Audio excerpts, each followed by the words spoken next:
Stay tuned for urban legends to ghostly tales of the paranormal, because now it's time for Message on the Wall. This message on the wall asks, are vampires real? Throughout the centuries, many countries and cultures certainly believed in the existence of vampires. The word vampire originates from Russia with pi meaning drink.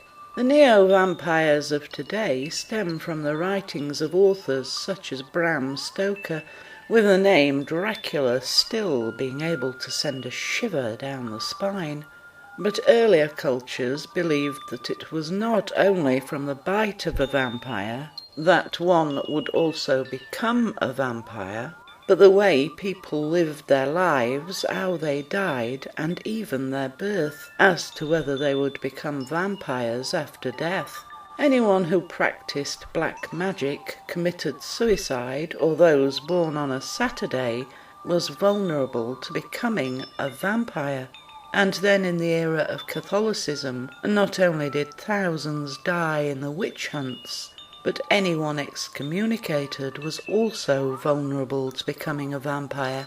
Even to this day there are those who have been lucky to have come from their comatose state, having been pronounced dead, to find themselves at their own funeral, and it is known that many more throughout time have been buried alive, most thought to be cholera victims. And so when those thinking they were fighting vampirism returned to the fresh grave to perform a ritual to kill the vampire, it's not surprising that sometimes they would find the person alive, but instead of being rescued, they would be murdered in a variety of rituals. Until the intervention of the church, vampires were not night dwellers. The all-new vampire is something that shuns the sunlight, with the sun having the ability to kill them due to having no soul, and so the cross can also do them harm. And as with water being used to prove the guilt of a witch, a vampire cannot cross running water.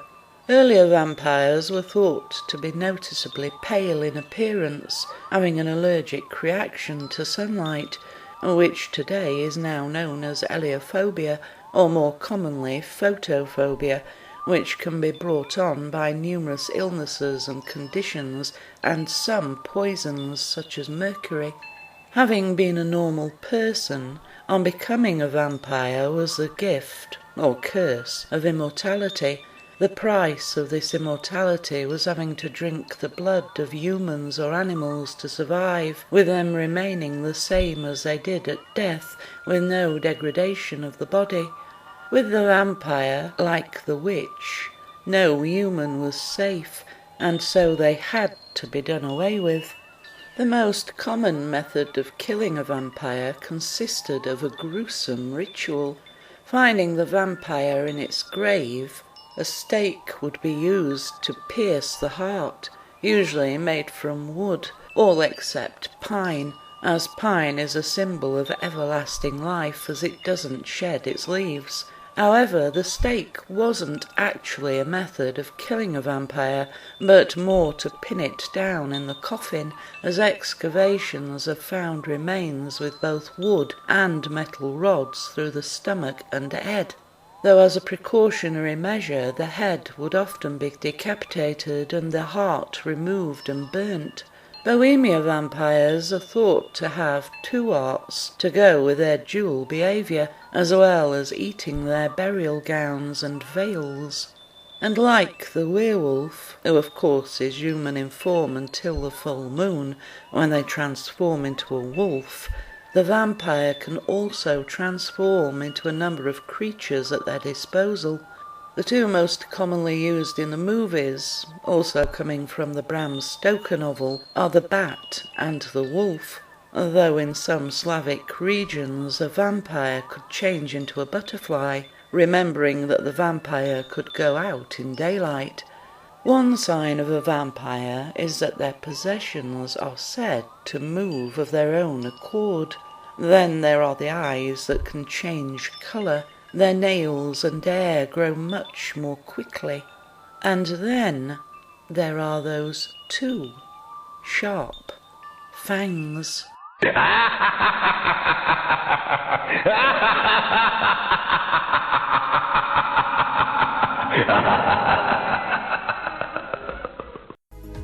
You have been listening to Message on the Wall, brought to you in association with Paranormal Parodies. You can find Paranormal Parodies at paranormal-parodies.com.